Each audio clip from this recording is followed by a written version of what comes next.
Hare Nama, Hare Nama eva kevalam, Kalo nasteva, nasteva, nasteva gatiranyata.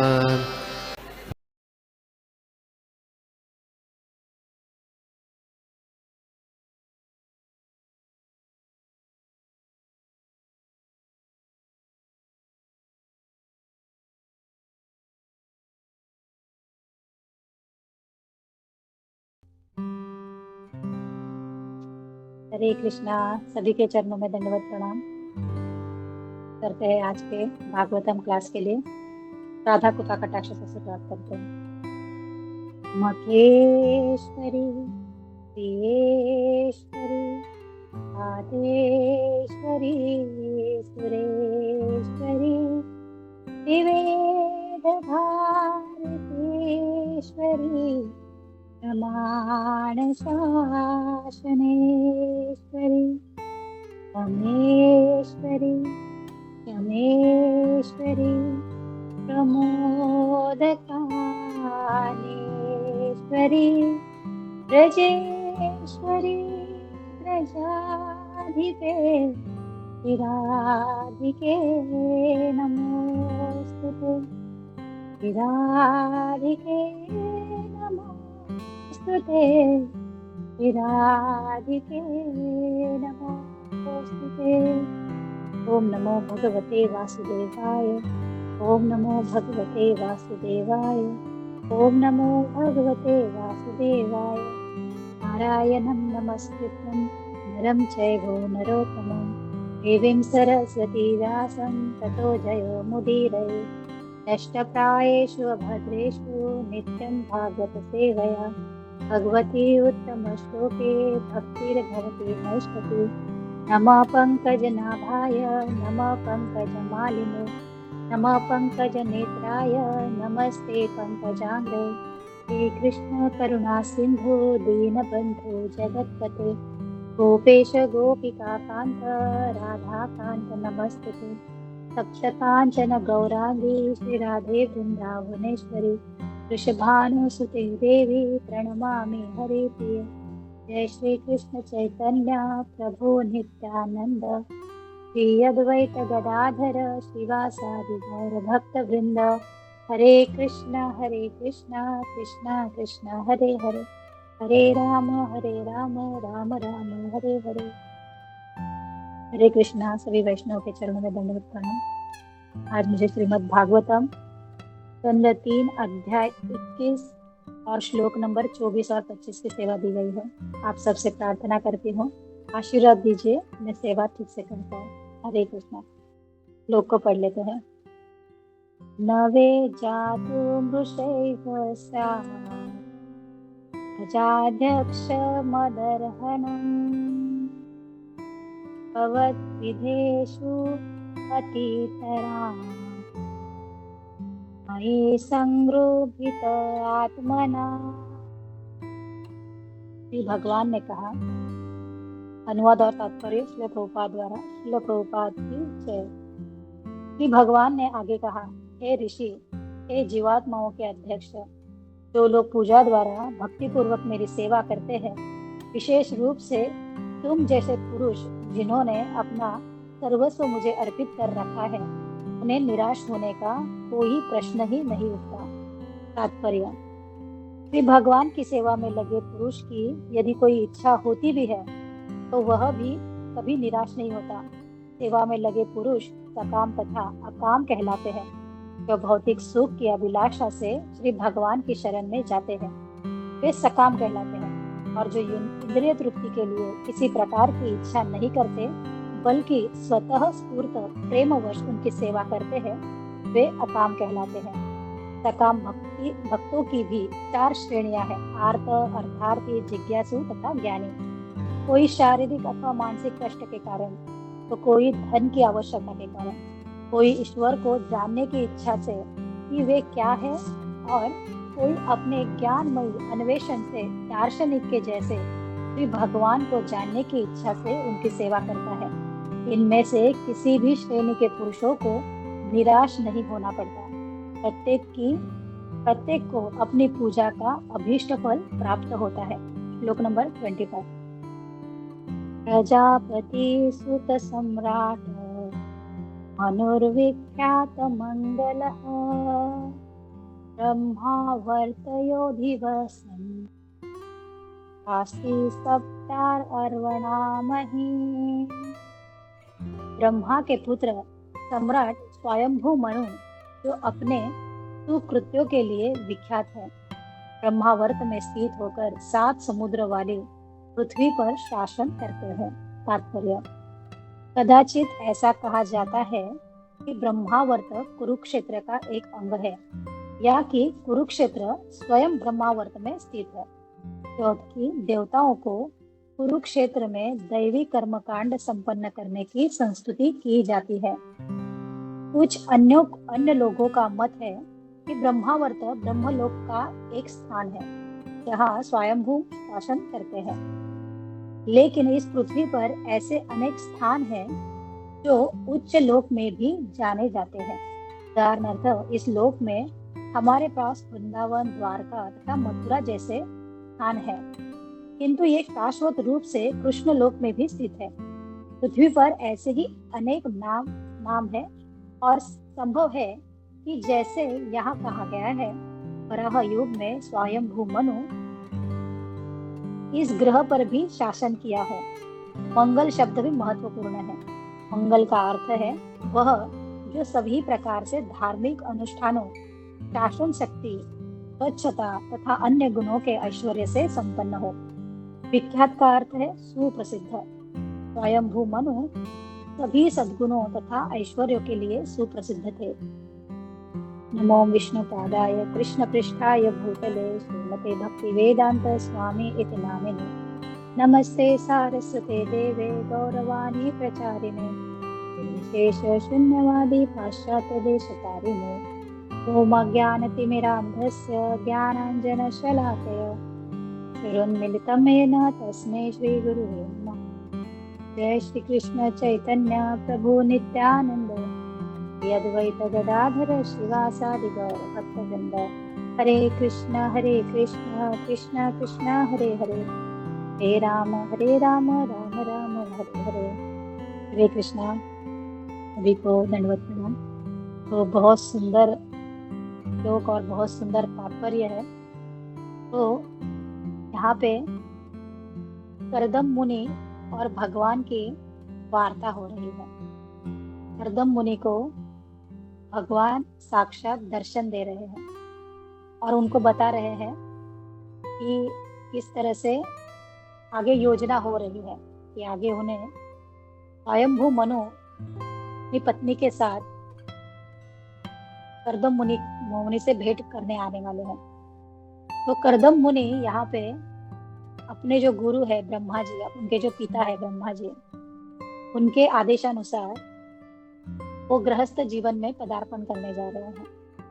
तो गृहस्थ जीवन में पदार्पण करने जा रहे हैं तो इस तरह से एक साधु का स्वभाव, एक साधु का आचरण, तो यहाँ पे वो इसके बारे में प्रभुपाद बता रहे हैं। प्रभुपाद इसके ऊपर टिप्पणी कर रहे हैं। तो सबसे पहले तो कि मनु महाराज जो है वो आ रहे हैं करदम मुनि से मिलने के लिए।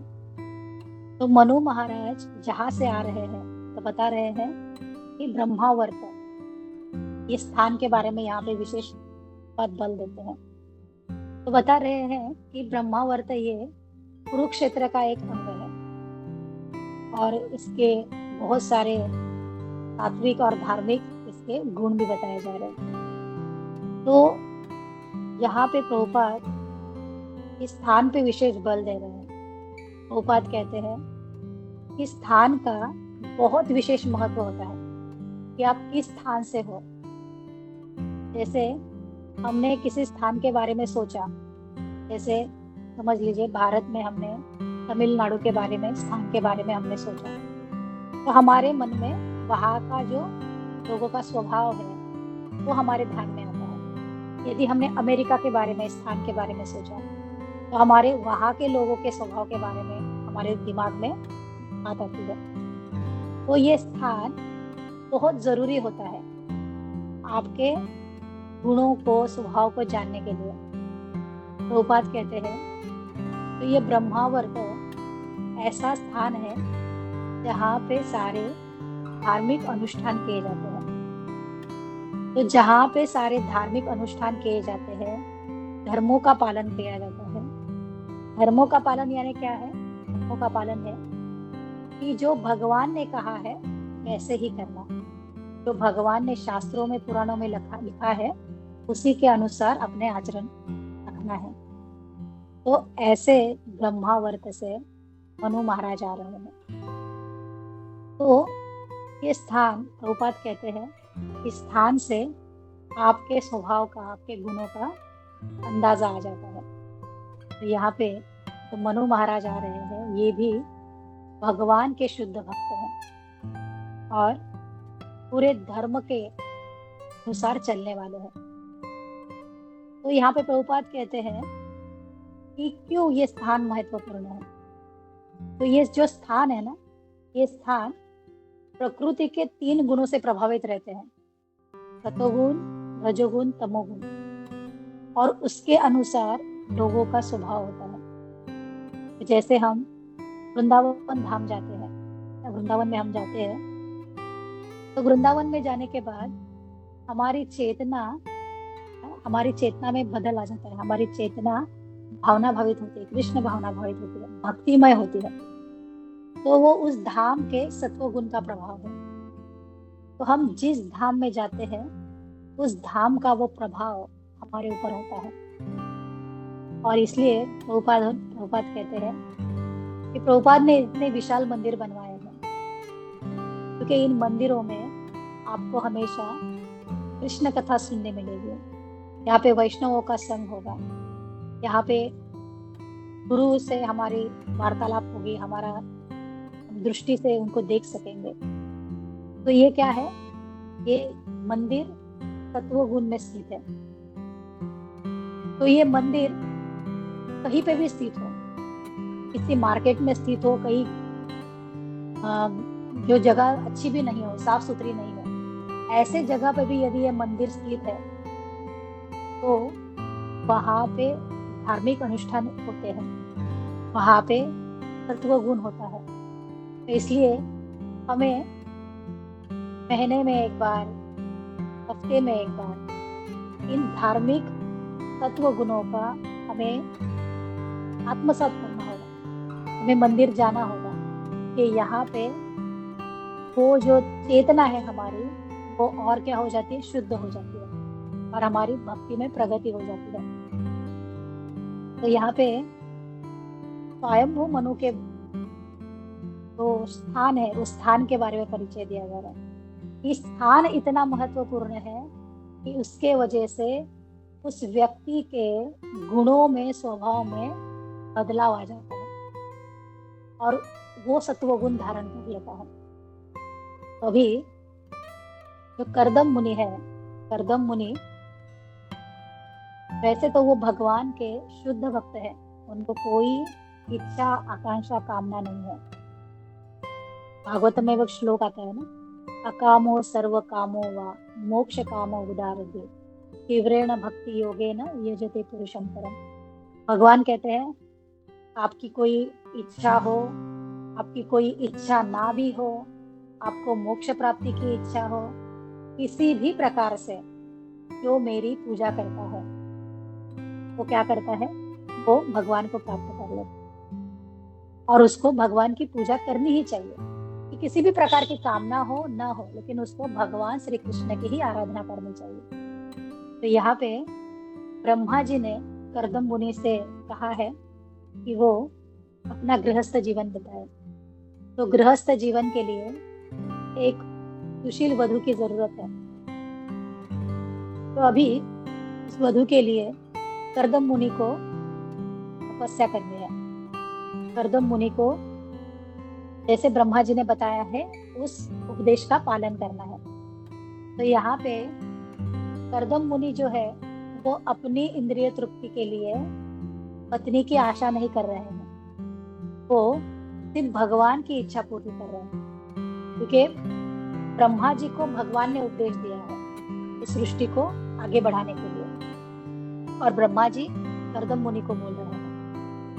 तो भगवान की इच्छा के लिए कर्दम मुनि अपना गृहस्थ जीवन शुरू करेंगे। जब गृहस्थ जीवन शुरू करना है तो उसके पहले कर्दम मुनि ब्रह्मा जी से कहते भी हैं कि जब मेरी संतान हो जाएगी उसके बाद मैं क्या कर लूंगा, मैं गृह त्याग कर लूंगा। तो सिर्फ और सिर्फ भगवान की प्रसन्नता के लिए ही कार्य करना है। तो इस तरह से कर्दम मुनि भगवान के आदेशों को पालन कर रहे हैं। तो देखिए किस तरह से कर्दम मुनि अनासक्त है, विरक्त है। अपने जो कार्य उसको सौंपा गया है उस कार्य को पूरा करने के लिए ही वो भगवान से प्रार्थना कर रहे हैं, तपस्या कर रहे हैं कि वो कार्य ठीक से हो सके। तो भागवतम में एक नहुष महाराज की भी कहानी आती है। नहुष महाराज भी बहुत ही प्रतिभाशाली थे, बहुत ही तेजस्वी थे, बहुत धार्मिक भी थे, सारी चीजें उनमें थी। और ऐसे जो धार्मिक, प्रतिभाशाली, तेजवान व्यक्ति ही स्वर्गलोक भी जा सकते थे।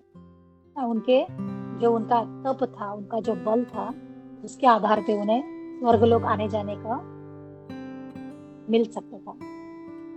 तो ये नहुष महाराज जब इंद्र का पद खाली हो जाता है, इंद्र गलती कर बैठते हैं और उनका पतन हो जाता है, तब इंद्र की पोस्ट खाली हो जाती है। कभी इंद्र की पोस्ट खाली होती है तो नहुष महाराज को इंद्र के पोस्ट पे बिठाया जाता है कि इंद्र अभी नहुष महाराज इंद्र बनेंगे। तो जब नहुष महाराज इंद्र बनते हैं तो इंद्र का सिंहासन, इंद्र का राज, इंद्र की सारी प्रॉपर्टी, सारे नहुष महाराज उसका उपभोग करते हैं। तो होता क्या है, अभी जो धार्मिक है, इतने भगवान की सेवा में थे, लेकिन ये माया है ना, माया के देश में ऐसे आ जाते हैं कि थोड़ा सा भूल जाते हैं अपने हम क्या कर रहे हैं। और अभी इंद्र की जो पत्नी है सच्ची देवी, वो चाहते हैं कि इंद्र की सारी प्रॉपर्टी वो मेरी है, तो इंद्र की पत्नी भी मेरी है। तो इंद्र की पत्नी को संदेश भेजते हैं कि वो से विवाह कर ले। अभी इंद्र की जो पत्नी है सच्ची देवी, वो तो साध्वी है। अभी उनके लिए तो बहुत बड़ा कष्टदायक है ये सब कुछ। सच्ची देवी क्या करती है, वो जो अपने गुरु है बृहस्पति, उनके शरण में जाती है और उनसे सलाह लेती है कि मुझे ऐसे में क्या करना चाहिए। तो बृहस्पति कहते हैं कि आप शादी के लिए, विवाह के लिए सम्मति दे दो, आप तैयार हो जाओ। और नहुष महाराज को कहो कि विवाह के लिए जब मैं आऊंगी तो मेरी पालकी सप्त ऋषि उठाएंगे। तो भी सच्ची देवी है, वो कहती है ठीक है, जैसे गुरु की आज्ञा। और फिर संदेश भेज देती है नहुष महाराज के पास कि वो विवाह के लिए की सम्मति है, लेकिन मैं आपके दरबार में जो सप्तर्षि है वो मेरी पालकी उठाने आएंगे। तो नहुष महाराज अभी इतने विषयासक्ति में अंध हो चुके हैं, तो वो देखते हैं कि उनके जो दरबार में सप्तऋषि है, सप्तऋषि कौन कौन है, अंगिरा है, दुर्वासा है, वशिष्ठ है, ऐसे बहुत है ना, बड़े बड़े नामांकित से ऋषि है। तो ये देखते हैं कि ये ब्राह्मण क्या कर रहे हैं, ये ब्राह्मण बस यज्ञ करते हैं, खाते पीते हैं, बैठे रहते हैं, और कुछ इनको काम है नहीं, और ऐसे मोटे मोटे होते जा रहे हैं, शरीर इनका फूलता जा रहा है। तो क्यों नहीं ये पालकी उठा सकते हैं, इनको काम करेंगे ये। सप्तऋषियों को कहते हैं कि मैं विवाह करने जा रहा हूँ और सच्ची देवी की पालकी आपको लेके आने हैं यहाँ पर। और अभी होता क्या है कि सप्तऋषि, अभी राजा का आदेश है तो ऋषियों को जाना पड़ेगा। तो सच्ची देवी पालकी में बैठ जाती है, सप्तऋषि पालकी को उठाते हैं। और अभी ये जो नहुष महाराज है वो जल्दी चलो ऐसे उनको कहते हैं। तो संस्कृत में इसको सरप सरप सरप ऐसे कहते हैं। तो वो बार बार सरप सरप सरप उनको कहते रहते कि जल्दी चलो जल्दी चलो, इतने क्या धीरे धीरे चलो, जल्दी चलो सरप सरप सरप।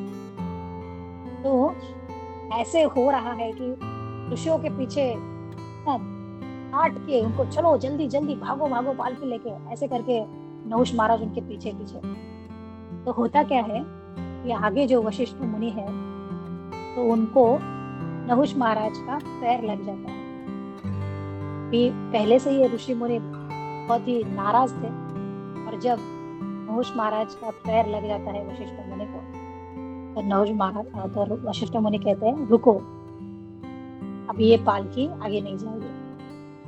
वशिष्ठ मुनि कहते हैं कि तुम्हें इतनी विषय आसक्ति है, हमारे अंदर इतनी भोग की इच्छा है कि, और तुम बार बार हमें सरप सरप सरप कह रहे हो, तो तुम्हें मैं शाप देता हूँ कि तुम सर्प बन जाओगे।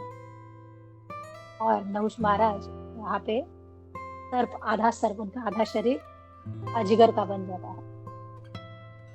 तो अभी ऋषि है, दया तो आएगी, वैष्णव है, तो कहते हैं जब तुम किसी शुद्ध वैष्णव के संग में कथा सुनोगे, उसका संग करोगे, तो तुम अपनी पूर्ण चेतना में, पूर्व चेतना में फिर से आ जाओगे। तो ऐसे ये नहुष महाराज इतने धार्मिक राजा थे, लेकिन विषयासक्ति में, इंद्रिय तृप्ति के लिए जब क्या होगा, उनका पतन हो गया। तो ऐसे ही नहुष महाराज की संतान भी है। नहुष महाराज की 5 संतानें थी, उसमें से ययाति भी थे। तो ययाति की भी ऐसी ही कहानी है। तो यहाँ पे प्रभुपाद क्या बताते हैं कि भगवान के लिए किया गया कार्य और खुद के इंद्रिय तृप्ति के लिए किया गया कार्य, जब हम खुद के इंद्रिय तृप्ति के लिए कार्य करते हैं तो क्या होता है, तो हमारा पतन होता है, तो हमसे कोई तो कोई अपराध होता है। तो इस तरह से हमारी चेतना हमेशा भगवान में रहनी चाहिए। इस तरह से हमें भगवान का नित्य स्मरण होता रहना चाहिए कि हमारी कोई इच्छा भी है तो भगवान यदि हमारे भक्ति में वो बाधा नहीं है तो उसको पूरा करेंगे, और यदि वो इच्छा हमारे भक्ति में बाधा है तो भगवान उस इच्छा को पूरा नहीं करेंगे। तो हर चीज को भगवान के ऊपर छोड़ देना चाहिए, अनन्य भक्ति, कि सिर्फ और सिर्फ कृष्ण ही, उसके सिवा और कोई नहीं। तो जैसे भगवान कृष्ण मथुरा चले आते हैं, तो कृष्ण को भी अपने गोपियों की, अपने सखाओं की बहुत याद आती है। माता यशोदा, नंद महाराज, इन सबकी बहुत याद आती है। तो वो उद्धव से बात करते हैं, उद्धव को अभी वृंदावन भेजना है अपनी गोपियों के पास। तो भगवान कृष्ण उद्धव को कहते हैं कि ये गोपियां क्या करती है, ये गोपियां निरंतर मेरा चिंतन करती रहती है। और वो चिंतन कैसा होता है कि वो चिंतन ऐसा है कि वो वहां स्मरण कर रही है, लेकिन यहाँ मेरी आंखों से आंसू बह रहे हैं, मेरे आंखों से आंसू जरा भी रुक नहीं रहे हैं। इसका मतलब वो दिन रात मेरे चिंतन में लगी हुई है। और उद्धव, मैं यहाँ पे सोने का मुकुट धारण करके बैठा हूँ, लेकिन मुझे वो वृंदावन का मोर मुकुट ही ज्यादा याद आ रहा है। मैं उस मोर मुकुट को ज्यादा पसंद करता हूँ, जो मेरे गोप सखा जब मैं गौवे चराने जाता था तो मेरे बालों में क्या करते थे, मोर पंख लगा देते थे। तो मुझे वो ज्यादा प्रिय है, ताकि ये इतना भारी भरकम सोने का राजमुकुट, ये मेरे लिए क्या लग रहा है, इसका मुझे बड़ा बोझ लगता है। इसमें मुझे वो मेरे ग्वाल बालों का प्रेम मैं कहीं पे तो खो चुका हूँ। फिर कहते हैं कि यहाँ पे जब से मैंने वृंदावन छोड़ा है, मथुरा द्वारका, यहाँ पे मुझे 56 भोग लगाए जा रहे हैं। 56 भोग मैं खाता हूँ, लेकिन वहां पे जो मैं गोपियों के घर का माखन चोरी करके लाता था, वो माखन की टेस्ट यहाँ के किसी 56 भोग में नहीं आ रही है। इतना जीवन कैसे हो गया है, पूरा रूखा रूखा हो गया है। मेरी गोपियाँ जो थी, गोपियाँ क्या करती है, मेरी गोपियाँ मुझे बड़े प्यार से कभी गालियां देके, कभी मेरा इंतजार करके मेरे लिए हमेशा क्या करती है, कुछ ना कुछ चीजें मेरे लिए छुपा के लाना, बना के लाना। तो वो सब ना अनुभव मुझे थोड़ा स्मरण आ रहा है इन सब चीजों का। मैं इन चीजों को बहुत याद कर रहा हूँ। तो यहाँ पे वृंदावन में गोपियाँ क्या कहती है कि हमें जो हमारी ये इंद्रियां है ना, ये हमारी इंद्रियों से हमें कोई प्रॉब्लम नहीं है। हमें कृष्ण की भक्ति में कोई, भक्ति नहीं कहेंगे, कृष्ण की याद आने में हमें कोई बाधा नहीं है। वो उद्धव से कहती है गोपियाँ कि हमारे जो कान है ना, ये कान हमेशा सतत कृष्ण की कथा सुनते हैं। हम गोपियाँ भी एक दूसरे के साथ बातें करते हैं, वार्तालाप करते हैं, तो हम कृष्ण के बारे में ही सुनते हैं, है ना। हम कृष्ण के बारे में ही बोलते हैं कि कृष्ण ने देखो यहाँ पे ऐसा किया था, वहां पे उसने वैसा किया था। हर चीज में हम कृष्ण की कथा ही हमारे कान सुन रहे हैं। फिर हमारी जीवा क्या कर रही है, हमारी जीवा तो कृष्ण का ही कृष्ण बोल रही है, क्योंकि हम दूसरे से बात करते हुए भी कृष्ण के बारे में ही पूछते हैं। हर जगह पे हमारी जीवा सिर्फ कृष्ण का ही उच्चारण कर रही है। और हमारे नासिका, हमारे नाक जो है, हम क्या कर रहे हैं, हम जो फूलों की माला बना रहे हैं। कृष्ण आएंगे, है ना, कृष्ण के लिए हम फूलों की माला बना रहे हैं। तरह तरह के फूल हम लोग लेके आ रहे हैं। फिर घर में हम जो भोग बना रहे हैं, हमें पता है कृष्ण आएंगे, क्योंकि कृष्ण ने बोला है कि वो जरूर आएगा। हम हर तरह के पकवान बना रहे हैं, तो हमारी ये नासिका भी ना बस उस कृष्ण के प्रसाद को, जो फूलों के रूप में है, भोजन के रूप में है, हम बस उसको ही सूंघ रहे हैं। हमारी नासिका और किसी चीज को नहीं सुन रही है। तो हमारी जो इंद्रियां है ना, ये तो सारी कृष्ण की प्रतीक्षा में ही लगे हुए हैं। लेकिन बस दुख ना एक बात का है, और वो दुख क्या है, ये जो हमारी आंखें है ना, हमारे चक्षु, इनका जो रस है या इनका जो खाद्य है, वो उनको नहीं मिल रहा है। हमारे कान तृप्त है, हमारी जीवा तृप्त है, हमारी नासिका तृप्त है, लेकिन हमारी आंखें तृप्त नहीं है, क्योंकि हमारी आंखें कृष्ण को नहीं देख पा रही है।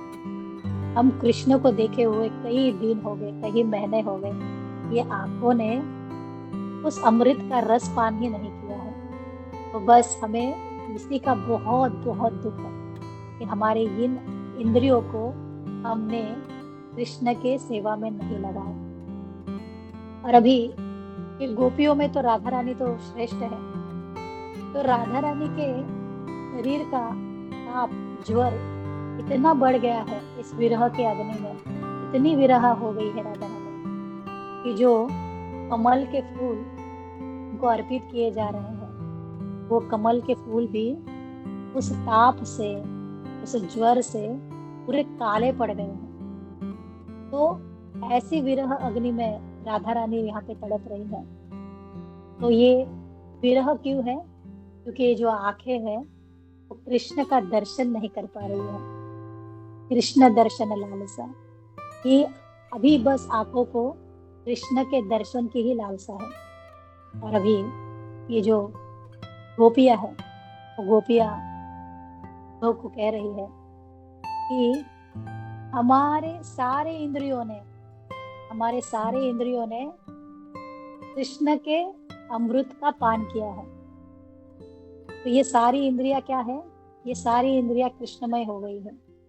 और अभी ये आंखें भी अभी क्या कर रही है, बस कृष्ण का इंतजार कर रही है कि कब आएंगे, हमारे कृष्ण कब आएंगे।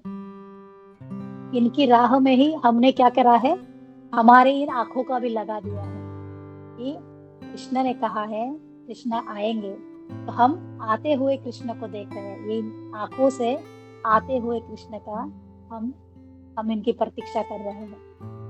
तो एक भक्त का हृदय, अभी करदम मुनि के बारे में प्रभुपाद कहते हैं कि एक भक्त के हृदय में सदैव भगवान विराजित होते हैं। ब्रह्म संहिता में ब्रह्मा जी कहते हैं ना, प्रेमांजन छुरित भक्ति विलोचनेन संता सदैव हृदयेषु विलोकयन्ति यम श्याम सुंदर अचिंत गुण स्वरूपम गोविंदमादि पुरुषम तमहम भजामि। कि एक साधु के हृदय में, संत के हृदय में हमेशा भगवान विराजमान होते हैं।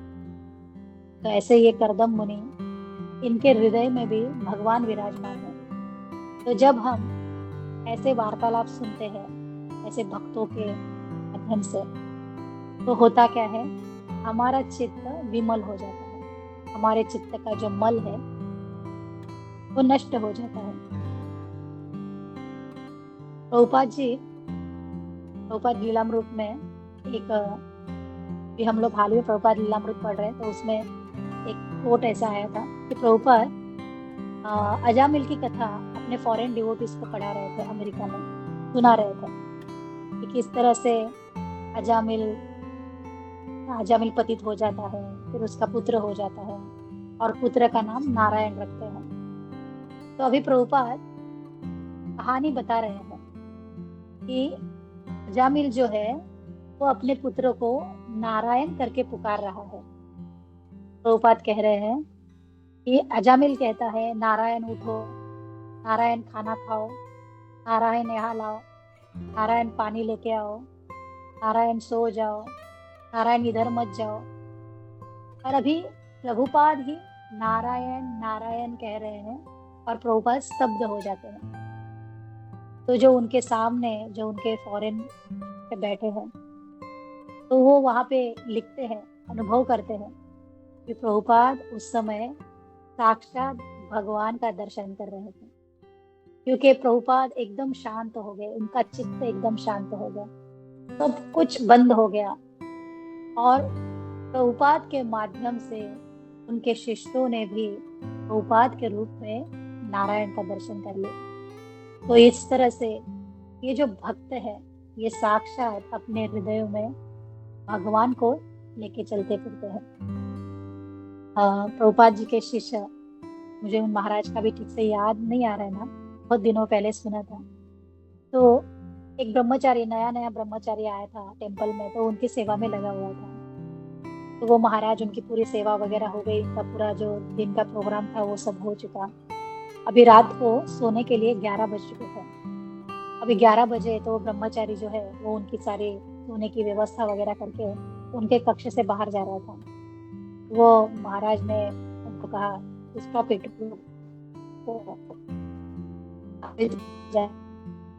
वो ब्रह्मचारी एकदम से चौंक गए कि अरे बाप रे, अभी मेरे से क्या गलती हो गई क्या, कि अभी तो सोने का समय हो गया, महाराज तो इतने थके हुए हैं और अभी भी मुझे रुका रहे हैं।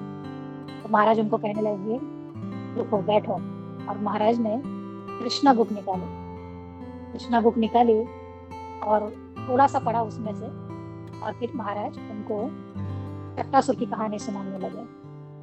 चट्टासुर का पूरा जो प्रसंग था बहुत अच्छे से वर्णन करा। महाराज बड़े प्रसन्न थे और वर्णन करके महाराज बोले ठीक है, अभी ये थोड़ा समाप्त हो गई। तो ब्रह्मचारी उठने लगे। तो महाराज कहते हैं कि नहीं रुको, अभी तो तुम्हारी बारी है, मैंने तुम्हें कृष्ण दिया है, I give you Krishna, now you give me Krishna. अब तुम मुझे कृष्णा दो, अभी तुम्हारी बारी है, नाउ इट्स योर टर्न। और अभी ये जो ब्रह्मचारी थे एकदम नए थे टेम्पल में, और अभी इनको महाराज को कृष्ण देना है, कृष्ण की कथा सुनानी है। तो जो महाराज की आज्ञा है तो करना पड़ेगा। 11, 11:30 से ऊपर समय हो रहा था। ये जो ब्रह्मचारी है महाराज की ही आज्ञा लेके तो पूतना वध की कहानी सुनाने लगे। और अभी महाराज उस कथा को ऐसे सुन रहे थे जैसे कोई बहुत बड़ा आचार्य वो कहानी सुना रहा है, और महाराज इसके बारे में कुछ नहीं जानते। बड़ी उत्सुकता से, बड़ी लोलुपता से उस कथा को महाराज एकदम ध्यान से सुन रहे थे। तो और जब पुतनावध की कहानी समाप्त हो गई, महाराज कह रहे हैं कि हाँ, आज का दिन पूरा समाप्त हो गया, कि मैंने तुम्हें कृष्ण दिया, तुमने मुझे कृष्ण दिया, तो आज का दिन पूरा हो गया। ऐसे करके वो भक्त वहां से गए। तो ये जो शुद्ध भक्त है, जो भगवान की सेवा में लगे हुए हैं, वो क्या कर रहे हैं? वो अपने हृदय में भगवान को लेके फिरते हैं, और ये अपने आचरण से बता रहे हैं कि हमें भी क्या करना है। हमें भी अपने इंद्रियों को कृष्ण की सेवा में तो लगाना ही है, लेकिन प्रभुपाद जी बता रहे हैं कि स्थान का महत्व, तो उस स्थान में जाके भी सुनना है। मंदिर हमारे लिए बने हैं, क्योंकि हम भौतिक चीजों में इतना उलझ जाते हैं, तो हमारे लिए ये बहुत जरूरी है। कल भगवत गीता का अध्याय पढ़ रहे थे, अध्याय 13 में 21-22वां श्लोक है। उसमें एक लास्ट सेंटेंस बहुत अच्छा लगा। उसमें बताया गया है कि आप भगवान के भक्तों की, गुरु की संगति जितने ज्यादा करोगे, उतना प्रतिशत आप क्या होगा, आपको भगवान की प्राप्ति होगी। तो ये परसेंटेज हमारे ऊपर है कि हम कितना प्रतिशत भगवान का संग करते हैं, और उतना प्रतिशत हमारे जीवन में आनंद आएगा। जितने प्रतिशत हम भगवान से दूर रहेंगे, उतने प्रतिशत हमारे जीवन में कष्ट आएंगे। तो ये हमारे ऊपर डिपेंड है, ये परसेंटेज को बैलेंस करना। कि हमारे जीवन में सुख, आनंद हमें चाहते हैं, तो हमें भगवान की संगति करनी होगी, और भगवान के संगति से ही जीवन आनंदमय होगा, ऐसे प्रभुपाद बता रहे हैं। तो मैं अपनी वाणी को विराम दूंगी, और एक छोटा सा किस्सा अभी स्मरण में आ रहा है, तो आपके साथ शेयर करती हूँ। एक जगह पे एक कवि थे, तो वो हमेशा अपने कविता प्रस्तुत करते रहते थे। तो जब भी उनकी सभा प्रस्तुति होती थी, तो बड़े फेमस हुआ करते थे वो। तो एक बार क्या हुआ, उनके मुगलों के राज्य में, तो वहां कहा गया कि आपको आपकी कविता प्रस्तुत करनी है, लेकिन उस कविता का जो दूसरा सेंटेंस होगा, अगली वाली पंक्ति में आपको कहना है, काफिर है वो जो बंदे नहीं इस्लाम के। ऐसे आपको उसका सेंटेंस से उसको एंड करना है, आपकी कविता को। ये चैलेंज है आपके लिए। तो ये जो कवि है वो कहते हैं ठीक है, इस चैलेंज को एक्सेप्ट करता हूँ। और फिर उस राजा के दरबार में जाते हैं, और फिर वहां पे वो अपनी कविता सुनाते हैं। तो वो कविता की शुरुआत करते हैं कि लाम है घुंघराले मेरे घनश्याम के। लाम कहते हैं बालों को, जुल्फों को। कृष्ण की जो जुल्फे हैं, उनको ये लाम इसके रहता है। लाम है घुंघराले मेरे घनश्याम के, काफिर है वो जो बंदे नहीं इस लाम के।